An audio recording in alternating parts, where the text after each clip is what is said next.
പെസഹായ്ക്ക് 6 ദിവസം മുമ്പ് യേശു ബെഥാനിയയിലെത്തി. അവിടെ ലാസർ താമസിച്ചിരുന്നു. അതെ, ഒരിക്കൽ മരിച്ചവൻ, പക്ഷേ യേശു അവനെ ഉയിർപ്പിച്ചിരുന്നു. അവർ യേശുവിന് ഒരത്താഴമൊരുക്കി. മർത്ത ഭക്ഷണം പാകം ചെയ്തു. ലാസർ യേശുവിനോടൊപ്പം ഇരുന്ന് ഭക്ഷണം കഴിച്ചു. അപ്പോഴാണ് മറിയം ഒരു വിലയേറിയ നാർദിൻ സുഗന്ധതൈലമെടുത്തത്.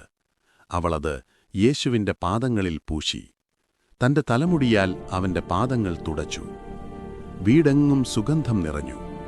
പക്ഷേ ഒരാൾ മാത്രം അസൂയപ്പെട്ടു: യൂദാസ് സ്കറിയോത്ത. ഈ തൈലം 300 ദിനാറിന് വിറ്റ് ദരിദ്രർക്ക് കൊടുക്കാമായിരുന്നില്ലേ എന്നവൻ ചോദിച്ചു. അവൻ പറഞ്ഞത് ദരിദ്രരെ സ്നേഹിച്ചതുകൊണ്ടല്ല, അവൻ പണസഞ്ചി കൈകാര്യം ചെയ്ത ഒരു കള്ളനായിരുന്നു. യേശു പറഞ്ഞു, അവളെ തടയരുത്. എന്റെ ശവസംസ്കാരത്തിനായി അവളിത് ചെയ്തതാണ്. ദരിദ്രർ എപ്പോഴും നിങ്ങളോടൊപ്പമുണ്ടാകും, പക്ഷെ ഞാനുണ്ടാകില്ല. ഈ വാർത്ത കേട്ട് വലിയൊരു ജനക്കൂട്ടം വന്നു യേശുവിനെ കാണാൻ, അതോടൊപ്പം മരണത്തിൽ നിന്നുയിർത്തെഴുന്നേറ്റ ലാസറിനെയും. അതുകൊണ്ട് പുരോഹിത പ്രമുഖന്മാർ ലാസറിനെയും കൊല്ലാൻ ആലോചിച്ചു. കാരണം അവൻ നിമിത്തം പലരും യേശുവിൽ വിശ്വസിച്ചിരുന്നു.